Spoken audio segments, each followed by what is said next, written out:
Hello, everybody. Welcome back to another episode. Every once in a while, I love to hop on and do a solo episode because that's actually how this podcast was founded. It was me sitting in this chair talking into the microphone with not a single guest. I honestly didn't know if I was going to have guests. And I think that that is a great progression that has been going on with the podcast. But every once in a while, I like to sit down and just kick back, relax, get real with you guys, and hear what kind of questions you have for me. Not that I'm an expert at anything by any means, but one of the cool things about building an online social media following is being able to connect with you and hear what you have to say. Anyways, recently I turned 30, hit the old 3-0, 3 decades on Mother Earth. And I honestly was kind of anticlimactic. I thought I was going to feel different, which don't know why, because birthdays never feel that different. But I kind of wanted to do a special 30th birthday edition, even though those days have passed and I'm now, it's not my birthday anymore. But it's just a good excuse to look back, reflect on everything I've done, the things I've seen, the places I've gone, and the places I'm going. But more importantly, talk to you guys and see what's going on. And a lot of really great questions came in for this one. I fear that I will not be able to get to all of them. Some of them weren't even questions. For example, one came in that I'm looking at right now and it just says ice versus heat. Listen here, girl, that's not a question. It's not really a question. It's not really the vibe I'm going for. But anyway, I'm going to try to get to all of the good ones. And I believe now is the best time to start. From Will_RM Koto, how to overcome the fear of judgment when going online to socials. I love this question. Overcoming the fear of going online, it's a tricky one.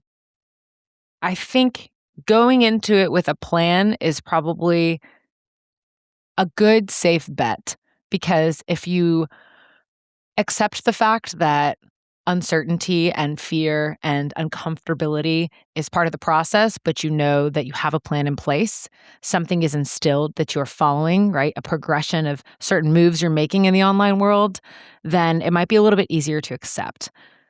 Here's an example. Example A.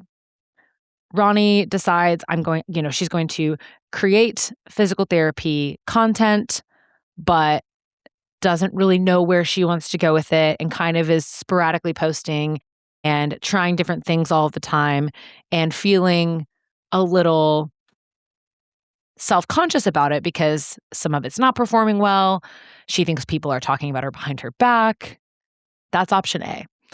Option B, Roni decides she's going to make physical therapy Instagram content, but she also wants to share a little bit about the business side of things and also wants to share a little bit about life outside of work and consistently post and have more of a plan about the audience she's trying to reach and the content pillars that she is hoping to work underneath. You know what I mean? Going into it blind can create fear, right? So it's not to say that, if you just kind of write down your goals and have a plan, then all of the fear goes out the window.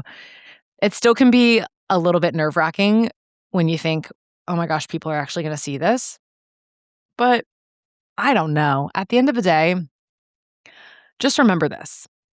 Nobody cares and everybody has the memory of a goldfish. So if you think that that your content is going to make such a lasting impression that they're thinking about you and talking about you all the time, you're wrong. And maybe that sounds harsh, but I just like to think that everything I post kind of goes out into the ether and no one ever sees it. And then when they do, it's really exciting. It's really cool. But just operate under the assumption that no one's ever going to see it, but still try really hard and you'll be good. I hope that makes sense. Also, guys, as I'm talking, I'm realizing I still don't have quite a voice. Over the past weekend, my sister turned 25. Lots of birthdays happening in the Weber family, Weber being my maiden name. And she rented this big water slide and we did this big game of like flip cup water slide racing up and down. I get really competitive during that stuff and I was screaming like, go, go. Anyway, my voice isn't sounding as spry and sprightly as it normally does, but that's okay. We're going to push through. Second question. Do you plan to expand Rehab with Roni past one location? Across the state, maybe? Question mark, exclamation mark from Kendall_DPT. Right now, no, to be so honest with you. I want to have one stellar go-to location with stellar physical therapists. And if the demand is there and the drive is there, maybe. But I don't know. Chattanooga is so saturated with physical therapy clinics. So maybe I could go statewide, you know? Let's hit West Tennessee. Let's go central. Let's go outside of Nashville. That's really not the plan in the near future, but plans can change. If that did happen, though, I would definitely have to change the name of the business. So honestly, let's have this be a question for you, audience. If I rebrand, which I have to because not all locations can be called Rehab with Roni. Ronnie's not there at all locations. If I could clone myself, that'd be sick. What do we call it? Like, what, do we just full on rebrand? What do we say? Give me some ideas. Anyways, next question. What were your first clinical rotations like, and how did you navigate your first patient? From Angelina PZ_. Oh my gosh. My first clinical rotation was still deep in the depths of COVID. So starting in a pandemic is just sort of a wild experience in and of itself. Masks, gloves, you're like sweating your tits off, just trying to learn, but also trying to breathe. My first one was in an outpatient clinic. And then my second one was actually in this really cool neuro intermediate care unit at this hospital where I was working with a lot of stroke patients, like very recent strokes. I would get there in the morning, and that night, someone would have been admitted the night prior for a massive stroke. And so I learned so much during that one. And then my last one was actually here in Chattanooga. I knew I was going to relocate. And so I took a 16-week rotation here at an outpatient pelvic health clinic. And it was awesome. How did I navigate my first patient? I'll be honest with you, I don't remember patient one from clinical rotation one. I actually don't, which makes me sad. And I wish I did remember that. I can assure you I was probably sweat dripping down my back, hands shaking, knees weak, arms are, I'm just kidding. No, I don't know. I encourage you, if you're in school or if you are someone who likes to reflect on stuff like that, write it down because I wish I had. I wish I had taken a little bit more conscious effort to narrate what was going on back then. My mom would always tell me, you should be journaling all of this. And I'd be like, okay, mom, yeah, sure. I'll take personal mental notes after I've taken all of my PT notes. That'll be fun. But I kind of wish I had. So I don't even know who my first patient was, but hopefully they liked me. All right. From Lizzie Bill _. Tips for leaving a somewhat toxic outpatient job, transitioning to home health. I have never done home health, so I don't know what that transition looks like. I can say leaving an outpatient job, whether it's toxic or not, whether you love your coworkers or not, I am a big fan of exiting on a good note, an amicable departure, if you will, because I don't know. The PT world is small. It's very connected. The web is very tightly wound, it feels like everybody knows everybody. And even if you're not loving your current situation, making sure you're leaving on a positive note, seen in a positive light, I think is really important, just in case you ever need those people or you need references or you need to go back there. So that's what I'll say on that. From Cy_Perry. Hey, Roni, what's the best thing you like about being a physio? Hey, Cy, my favorite thing about being a physio is educating people. It's not even the educating people part, it's the when it lands part and people start to grasp what I'm saying and feel a little bit more empowered to have a say in what goes on with their body, how their symptoms are managed, and how they can ultimately change their lives for the better and live in a more pain-free environment. Why do I feel like I'm giving a speech right now? Yeah, that felt really rehearsed, but it wasn't. Yeah, it's not the exercises or I mean, gosh, owning a clinic is really cool, but I think the physio job part, it boils down to being able to talk to people. Knowledge is power, and I fully believe that. So, yeah. Next question comes from Jocelyn Stumborg. What's the difference of physiotherapy and physical therapy? Great question.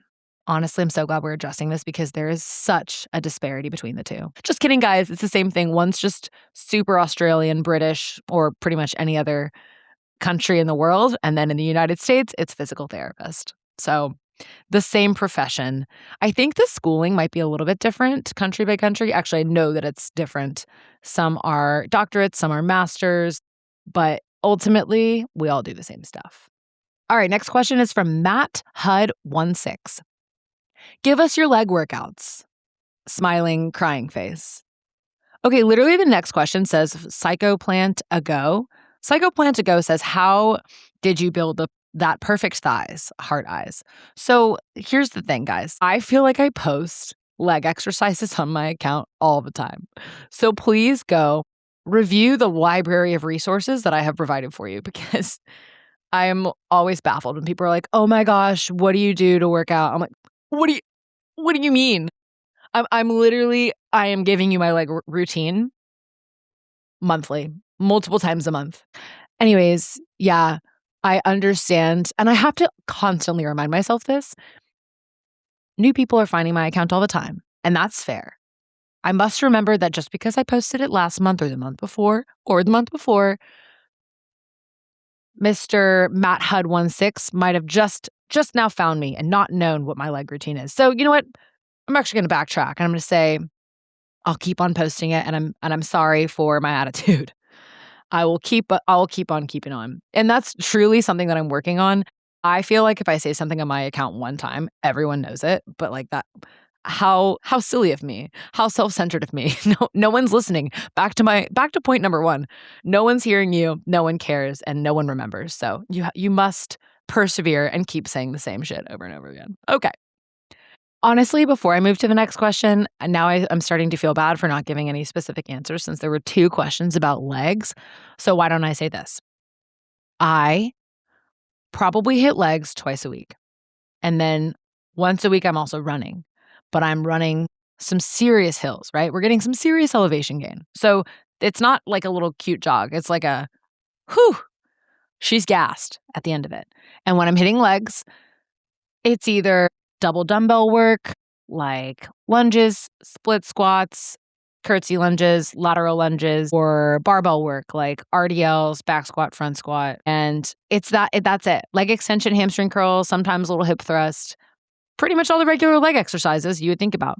But what I'm not talking about, and I'll bring it up now, is the fact that I do believe there is some genetic mutation that went on with my family when we were in utero. Because me and all 4 of my siblings have quad dominant physiques. So I don't know how.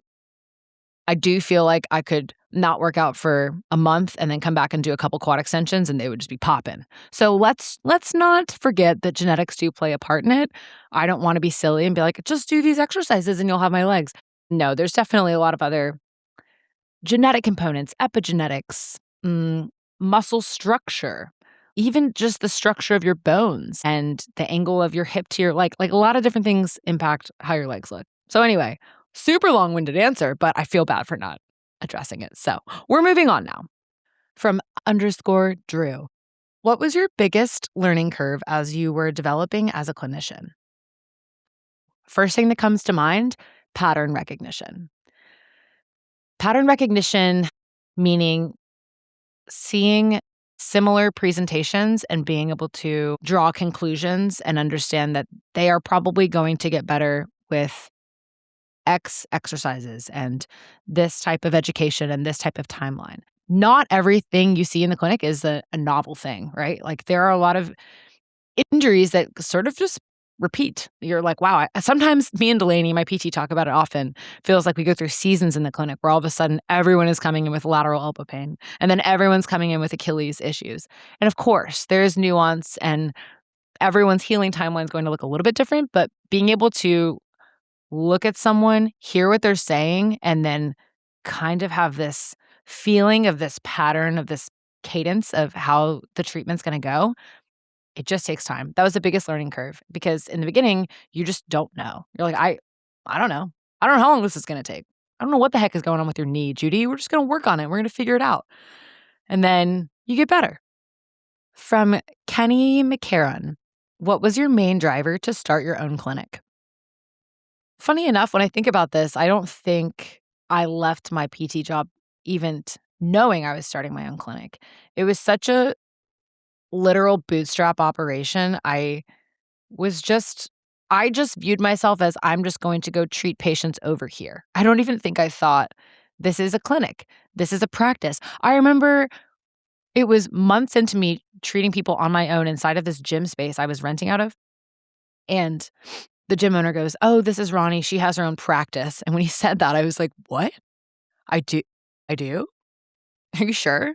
So that's not what you're asking, though. But what I'm trying to say is, I don't think I left the corporate world knowing I was even doing that. It was sort of something that developed along the way. But the driver to get out of the corporate PT lifestyle was just the inability to live my life within the constraints of their time. I couldn't do all the things I wanted to do. I couldn't have a fun morning with my baby if I had to be at work at 7 a.m. every day. I couldn't have a midday workout or take my PT to coffee. There's just a lot of things I wanted to do and life I wanted to live outside of the PT clinic. And there were just a lot of restrictions. I didn't want to have to take PTO to go get my car washed. So really, it was just me claiming ownership over my life is what it felt like. And then the clinic started to grow and develop. And now here we are. Gosh, the more I'm talking, the more I'm like, my voice really kind of sound like I've been smoking a cigarette. You know what? Fun fact though, I've never smoked a cigarette in my life and I never will. The smell is so yucky. I will never put one of those in my mouth, but it does sound like I have been ripping cigs all weekend. But I didn't, I swear. All right, next question. From Tilly SLZR. Most valuable skills to be the best physical therapist there ever was. Number 1, don't be weird. Number 2, do no harm. And number 3, have fun. Those are skills. Those are skills. 1, don't be weird. Be a person that can adapt to the situation, that can read the room, that can carry a conversation and not just be a stone wall of seriousness. Number 2, do no harm, obviously. We gotta do right by the patient in every scenario at all times. If you make that your priority every single day and not no, I wanna make sure that they know that I know this or, no, I need to just bash this inside their brain that they need to keep doing their exercises. Just make sure they're good. Make sure they are good as a person and you will be a great PT. And then, number 3, have fun. Make sure you're having a good time. I genuinely think it's one of the most fun jobs in the world at times, right? I don't go in there every single day la-di-da-di-da. I mean, I kind of do, but I think majority of the time we are having a good time. So make sure you're having fun with it and you'll be living your best life. Okay, there's a lot of PT specific questions here. What do PTs use as the movement vital signs? ? We use 30-second sit to stand. That's such a good question. I can't see the username here. I screenshot it and I cut it off, but good question. Totally depends on the patient population. You know what I mean? If it is someone who is maybe elderly, deconditioned, 30-second sit to stand, love it, love it. Depends on the person, because if it's somebody who is training for a marathon, I might want to see single leg heel raise endurance test. I might want to see a hop test. If it's someone who is a competitive weightlifter, I want actually to probably put some weight on the bar and look at your deadlift and your back squat. If it's someone who does a lot of manual labor, I might want to look how you're getting things, how are you picking things up from the ground? And also how are you getting on the ground? And what positions do you spend a lot of your day in? So totally has to be tweaked depending on the person in front of you, but that's a really good question. How did you learn all this? ? New grad PT here, and I feel like I hardly know anything. Dude, same. Lesson number 4, let's backtrack it and add one of the most valuable skills. Fake it till you make it is number 4. No, I kind of joke, but I kind of don't. I think saying it with your chest goes a really long way. No, you guys, Can you tell? I'm joking. I'm joking. But I think you know more than you think you do, and being confident about what you know is half of the battle. Stop second guessing yourself. Like, you went to school for 7 plus years. You're good. You're good. You know stuff. Now it's just gonna be the time dedication you have to put into the hours at work to get the experience and get the pattern recognition and get comfortable with people. But how did I learn all this? Just through merely experience and the resources that are at my fingertips, like the internet, Instagram, YouTube, podcasts, newsletters, articles, all that stuff. You got it. We are living in the same world. I'm not doing anything special. I am by no means an expert at anything. I'm pretty sure I said that at the beginning. I just You just got to do things confidently, and then people were like, "Yeah, yeah, she knows what she's talking about." But you do. You're smart. You got it. All right, next question. Oh, I like this one. Erica M. Clark, 95. What does work-life balance mean to you? Is it bad that the first thing that came to mind is work is life? But I mean that in a good way, in a healthy, encouraging way. For me, what I'm doing right now, s 7:56 on a Monday night, this work is my life. I love what I do, and it is intricately woven into everyday life. I get up, I go to the gym, and I meet people, and I talk to them about what I do, and that is my life, but I'm working out. I go drive to the clinic, and I talk to my physical therapist, and that is, like, my life, you know? I work hard to develop a schedule that gives me time with my family, and that is my life. So it's the balance, I think, is just in making sure that my priorities are straight and I'm able to find fulfillment in the things that I'm doing for work each day, and then also find the small moments of togetherness with the family where I'm like, "Yeah, this is it. This is why I'm doing all the other stuff." But the other stuff in and of itself is very satisfying and fun for me to do and fulfilling. So, yeah, work is life in a great way. Being a mom is work. Work is life. Have you been obsessing over your daughter's developmental milestones over the past year? From big_Z5. What a question. I think I thought I was going to. Answer is no. I'll tell you something. I have not known the developmental milestones since I studied for the boards. Okay? Don't ask me when different reflexes get integrated and when they start, rolling, crawling, walking, cruising. I don't know. I truly, yeah, don't test me on that. So, no, but I will say the more mobile she has become, the more I have noticed things.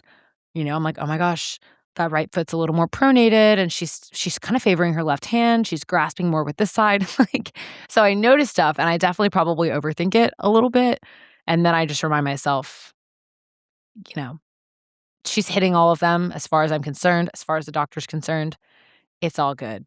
But I think milestones are so important, and I have friends that are pediatric PTs, and from them, I have learned so much. So, big fan of them, but me personally haven't been too anal about them, which is cool. I do remember when she was younger, like 0 to 6 months, we did a lot of tummy time. 1, because I just knew it was good for her, but 2, she really liked it. But I don't think I obsessed over it too much. So that's good.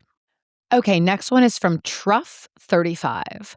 If you weren't doing PT, what would you be doing? Needs to be a totally different field. Oh my gosh, my answer remains the same for this question. I think somebody asked me this a long time ago. Fun fact about me, I love to write. I feel like I don't do it that much anymore, and I got to get back on my game because I used to write detailed newsletters to an email list of like 50 people, but I love doing it. I don't know why. It brings me joy. I took all of the like AP Lit, AP Lang classes in high school, and I freaking love it. So I would do that, but I would ideally, okay, ideal job. I would be a writer. but I would be a travel writer for National Geographic. And while writing the article, I would also be taking photos of where I'm traveling to. Okay. Could be landscape photography, could be wildlife. I don't actually really care. I would just be not only the photographer, but also the author of the article. And I think that that would be the coolest job ever. Do people even read National Geographic? I think they do. I just remember thinking that was the coolest magazine when I was younger, and I knew that that was the dream job for me. So that answers that. Next one from Lucas Fur _8. Not a Q, but following your footsteps and quit my job last week to start my own PT biz. Oh my gosh. I didn't answer this guy, but I got to go find his account and say, congratulations. Why does that bring like a little tear to my eye? That is so cool. Following your footsteps and quit my job last week to start my own PT biz. That is so badass, actually.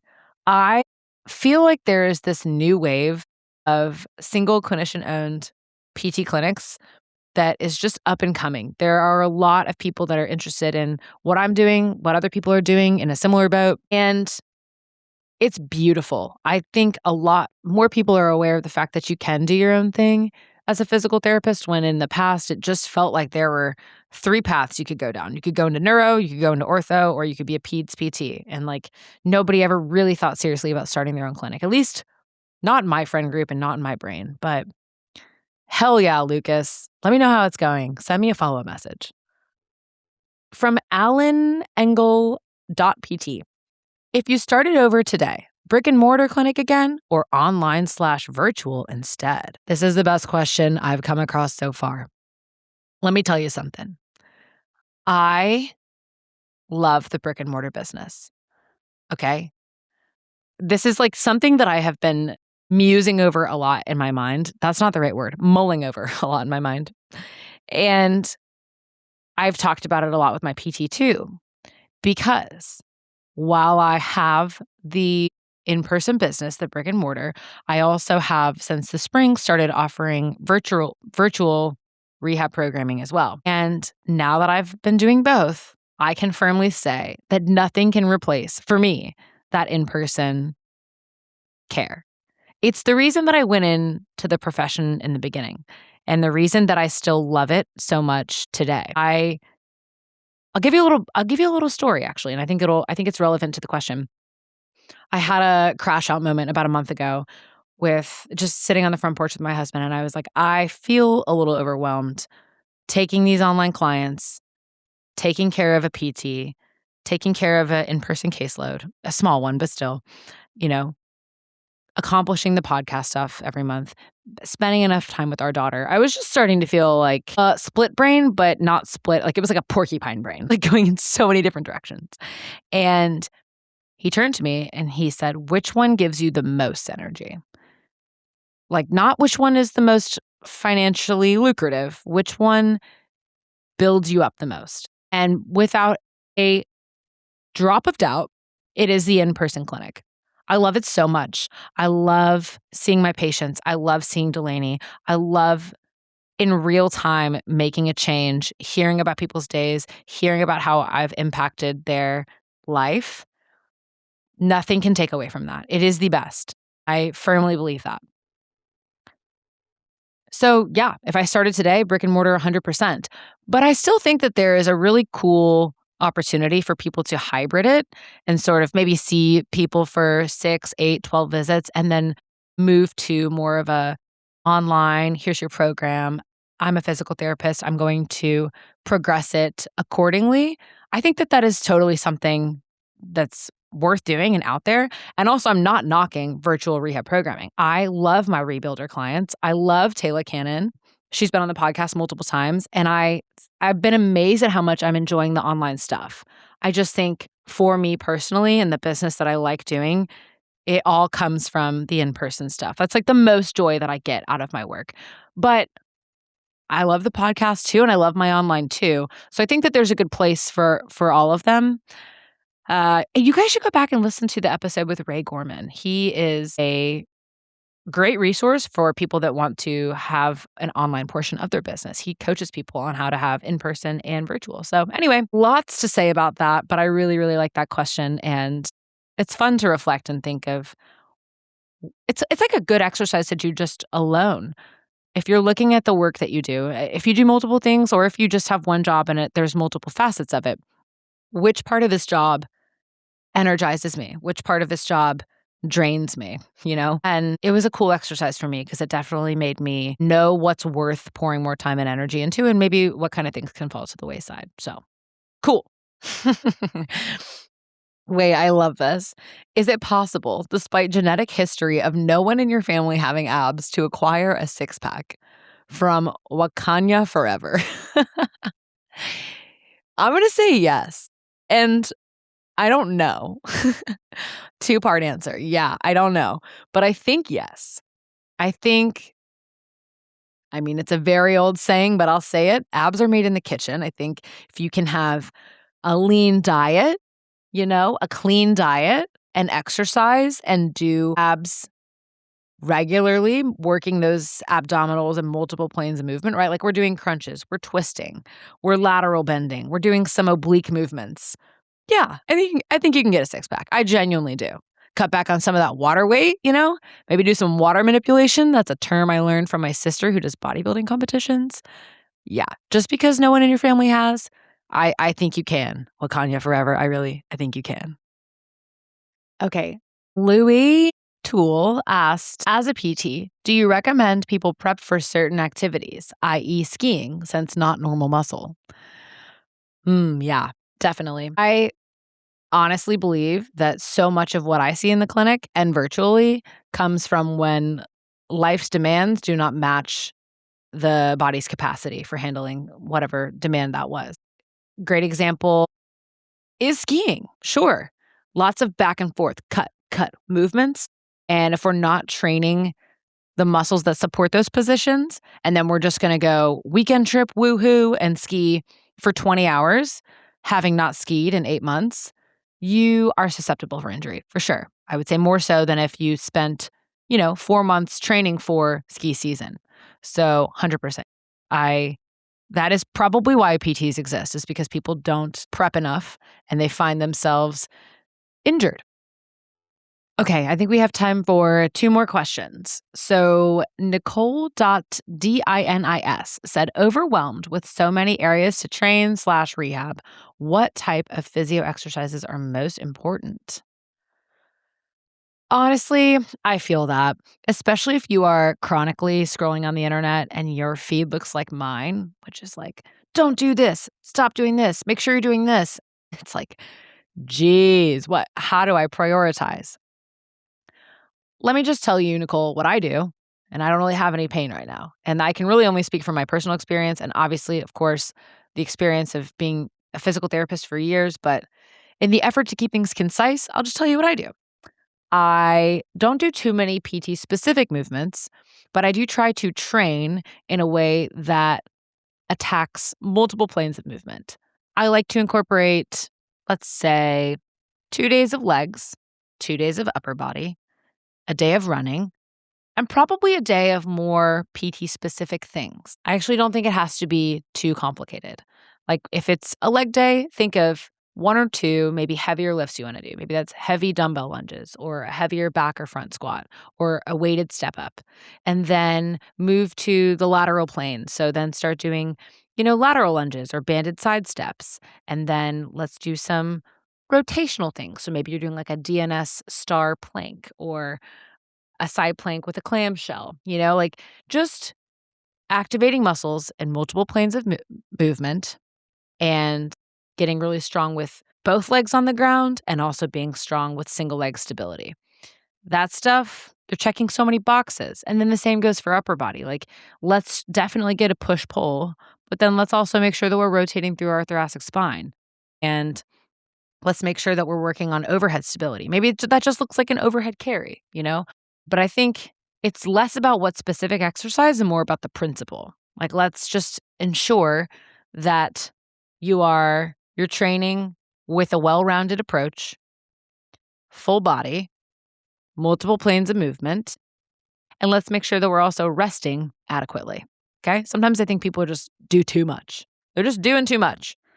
All we need is a little bit of rest. Okay, I hope that answers your question. This one is from Emma Ray 07.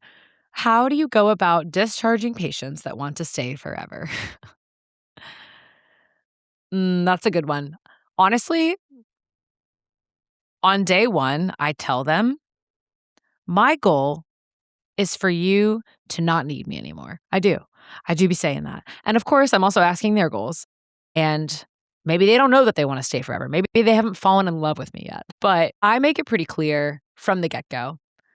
I want you to be independent. I want you to be able to manage this on your own. I want you to have the knowledge to handle any bumps in the road. And like, you don't need me at the end of the day. I'm here just merely as a guide to get you from point A to point B. But point B to Z, that's all you. And that sets the stage pretty well.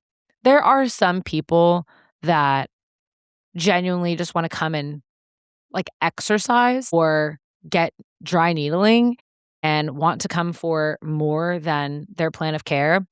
And I'm okay with that if it's, appropriate and they have been to the doctor, they know what's going on, right? Like they've got a long history of, back pain and they're avoiding surgery and they just want to do, all these different conservative measures. Cool. That's all right. That's fine. But for the most part, people are excited to graduate.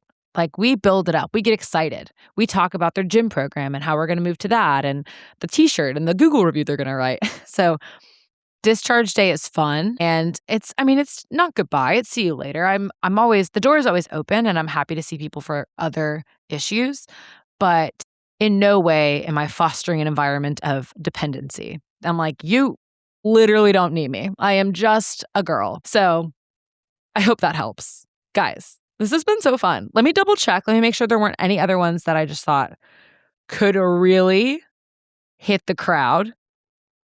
Oh my gosh, sorry. I did forget one. This will be the last one for real, for real.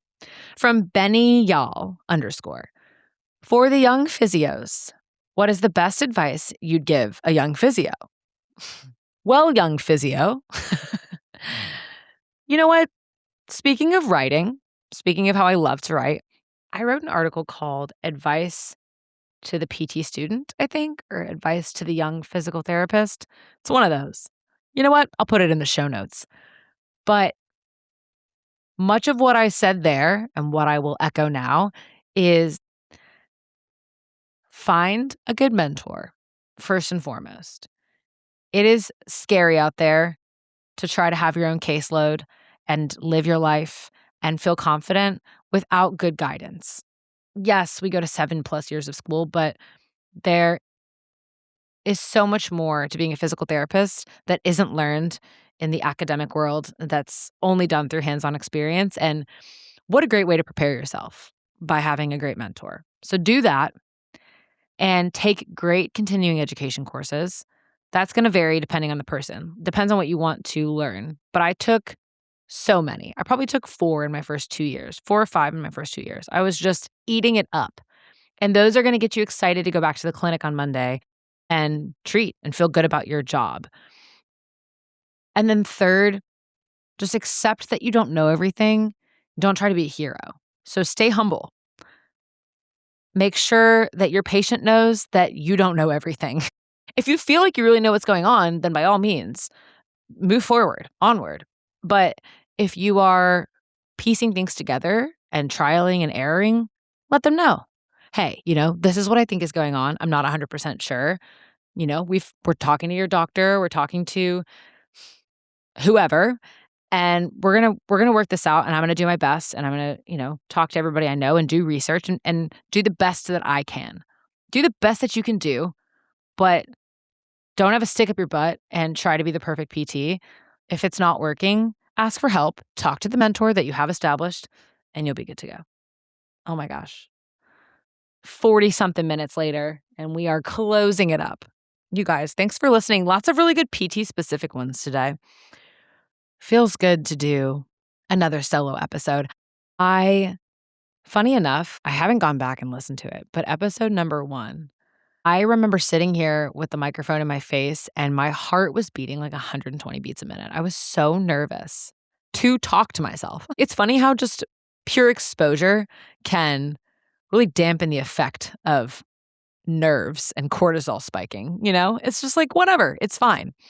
I genuinely love doing these episodes. I love hearing from you. I have some fun guests planned for the rest of the year. I actually, after this episode, am about to sit down and blast out some emails to some top contenders. And by that, I mean, I am contending for them. They don't know that I exist, but gosh, if they could come on, I would die. So stay tuned for that, you guys. And, if there are any dream guests that you think would be amazing, and don't say Andrew Huberman because let's be real, top 10 podcaster in the world, he won't be on the show anytime soon. And I'm tired of people saying Andrew Huberman. But anything else, anybody else you guys want to hear from that maybe I haven't heard of or hasn't been on my radar, let me know. This has been an absolute joy. I can't wait to hear from you guys again soon. And I'll see you in the next one. Bye bye. One of my favorite questions to ask guests on the podcast is, what would you tell your younger self? Sometimes I want to reverse that question and ask myself. And honestly, I would tell younger Roni, dead seriously, get Jane from day one. I remember the days when I didn't have Jane and my life was all over the place. As a new business owner, it was scary. And then not having good systems in place was even scarier. Jane handles my scheduling, documentation, online booking, billing, payments, basically everything that keeps my clinic running smoothly. So, if you're starting a practice or looking for a better system, learn from my mistake and start with Jane. You can get 2 months free using my code RONNIEPT2MO. All right, back to the show.